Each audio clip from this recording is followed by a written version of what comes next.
We are going to discuss the branch of genetics. Genetics क्या है? Genetics एक ऐसी साइंस है जो कि फोकस करती है mechanism of heredity and cause of variations, दो चीज़ों पे फोकस करती है। अब इसकी डिफरेंट ब्रांचेस हैं। First one is plant genetics, जो कि प्लांट्स के जेनेटिक्स के जीन्स के बारे में है। एनिमल्स जेनेटिक्स, जो कि एनिमल्स की जेनेटिक्स के बारे में है। ह्यूमन जेनेटिक्स ये देखती है कि ह्यूमन की जो जीन्स हैं उनका स्ट्रक्चर, उनका फंक्शन, ह्यूमन ट्रेड्स, उनकी हेरिडिटी किस तरह होती है। अगर जीन्स की वजह से कोई डिसऑर्डर्स हैं तो वो क्या हैं, और उन डिसऑर्डर्स को कैसे करेक्ट किया जा सकता है, इन सारी चीज़ों से डील करती है human genetics. Next one is microbial genetics, ये माइक्रो ऑर्गेनिजम्स की जीन्स के बारे में इंफॉर्मेशन प्रोवाइड करती है। फंगल जेनेटिक्स, जिसको हम माइक्रो जेनेटिक्स कहते हैं, ये जेनेटिक्स है फंजाई की। वायरल जेनेटिक्स डेफिनेटली वायरसेस के बारे में डील करती है। नेक्स्ट ड्रोसोफिला जेनेटिक्स, जो कि फ्रूट फ्लाई ड्रोसोफिला स्पीशीज़ जो हैं उनके बारे में डील करती है। Next one is Mendelian genetics. Mendelian genetics में दो चीज़ें आती हैं, क्वालिटेटिव और क्वांटिटेटिव ट्रेड्स। क्वालिटेटिव जो कि डिसकंटिन्यूअस होती हैं, जिनमें वाजिया नज़र आ रहा होता है, उनको हम मैयर नहीं कर सकते। जबकि क्वांटिटेटिव, जिनको हम मैयर कर सकते हैं, पॉलीजेनिक ट्रेड्स होती हैं।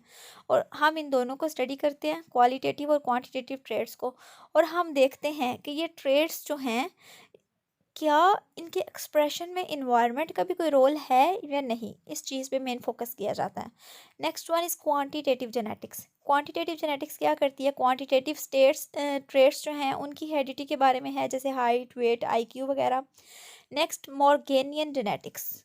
मॉर्गेनियन जेनेटिक्स क्या करती है, ये स्टडी करती है रिकम्बिनेशंस को, यानी डिफरेंट काइंड के ऑर्गेनिजम्स हैं, उनमें वेरिएशंस कैसे आती हैं, रिकम्बिनेशंस कैसे बनते हैं, रीशफलिंग कैसे होती है जेनेटिक मटेरियल की। इसके अलावा क्रोमोसोम्स का जो मैप है, उनकी शेप है, उसके बारे में इंफॉर्मेशन हमें मॉर्गेनियन जेनेटिक्स से मिलती है। नॉन मेंडेलियन जेनेटिक्स, ये बेसिकली साइटोप्लाज्म और उसके ऑर्गेनेलिस पे फोकस करती है। म्यूटेशंस, म्यूटेशंस जो हैं ये बताती हैं हमें कि क्रोमोसोम के स्ट्रक्चर में चेंज आया है कोई, ठीक है, और उस चेंज के साथ जो प्रोटीन बनी है उसका फंक्शन भी चेंज हुआ है, जीन भी म्यूटेट हुई है। सो इन चीज़ों के बारे में हम म्यूटेशंस में पढ़ते हैं। नेक्स्ट साइटोजेनेटिक्स, इसमें हम क्या करते हैं, साइटोलॉजी को इंक्लूड करते हैं जेनेटिक्स के साथ। मालिकुलर जेनेटिक्स, इसमें जीन्स को मालिकुलर लेवल पे स्टडी किया जाता है। ट्रांसमिशन जेनेटिक्स, ट्रांसमिशन जेनेटिक्स जो है ना, ये है कि mode of gene transmission, genes किस तरह ट्रांसमिट होती हैं from one generation to next generation. Next one is clinical genetics, इसमें देखते हैं कि जेनेटिक्स की जो हेरिडिटी की डिजीज़ हैं वो कौन कौन सी हैं, वो क्यों होती हैं, उनके बेसिकली काजेज़ क्या हैं, और उनका ट्रीटमेंट क्या हो सकता है। इम्यूनोजेनेटिक्स, इसमें क्या होता है, इसमें एंटीबॉडीज़ की जेनेटिक्स के साथ स्टडी की जाती है। एंटीबॉडीज़ को देखा जाता है कि वो किस तरह बनी हैं, उनमें इतनी ज़्यादा डाइवर्सिटी क्यों है, जीन्स कौन कौन सी इन्वॉल्व हैं, इस चीज़ पे फोकस किया जाता है। बिहेवियरल जेनेटिक्स, इसमें क्या होता है कि जीन्स की जो प्रोडक्ट है उसके बनने में क्या इन्वायरमेंट का भी कोई रोल है, क्या इन्वायरमेंट भी किसी तरह जीन पे इन्फ्लुएंस करता है, उसके पैटर्न में, उसके स्ट्रक्चर में, उसके फंक्शन में, उसके एक्सप्रेशन में। फॉर एग्जांपल ड्रोसोफिला में बहुत ज़्यादा बिहेवियर जीन्स जो हैं वो आइडेंटिफाई हुई हैं। अगर म्यूटेशन हुई है तो क्या होगा, स्लगिश होंगे, जो न्यू वंस बॉर्न होंगे स्लगिश हैं, नॉन क्लेमिंग हैं, फ्लाइटलेस हैं, और जीन रेगुलेटिंग सेक्सुअल बिहेवियर में भी चेंज आया है।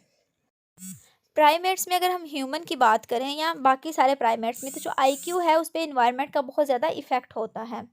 लास्ट वन है forward genetics and reverse genetics. Forward genetics, forward genetics यानी हमने आगे की तरफ देखना है। इसमें हम क्या करते हैं, इसमें हम वो जीन्स यूज़ करते हैं जिनको मैपिंग की गई है on the basis of phenotype, यानी उनकी फिनोटाइप हमें पता है, उनके प्रोडक्ट हमें पता है, उस प्रोडक्ट की बेस पे हमने जीन मैपिंग की है, ठीक है। लेकिन रिवर्स जेनेटिक इससे उल्ट है। इसमें हम क्या करते हैं, इसमें हम उन जीन्स पे फोकस करते हैं जिनकी प्रोटीन प्रोडक्ट्स का हमें नहीं पता, यानी फॉरवर्ड जेनेटिक्स में हम क्या करते हैं, प्रोटीन प्रोडक्ट्स का पता है, फिनोटाइप का पता है, तो हम फोकस करते हैं जीन जो है उसकी मैपिंग पे। ठीक है, जीन को मैप किया जाता है on the basis of phenotype, यानी प्रोटीन हमें पता है, उस प्रोटीन के बेस पे हम जीन को स्टडी करते हैं। जबकि अगर हम रिवर्स जेनेटिक की बात करें तो उसमें हमारे पास क्या इन्फॉर्मेशन होती है, जीन हमें पता होती है लेकिन उसकी प्रोडक्ट्स हमें नहीं पता होती। ठीक है।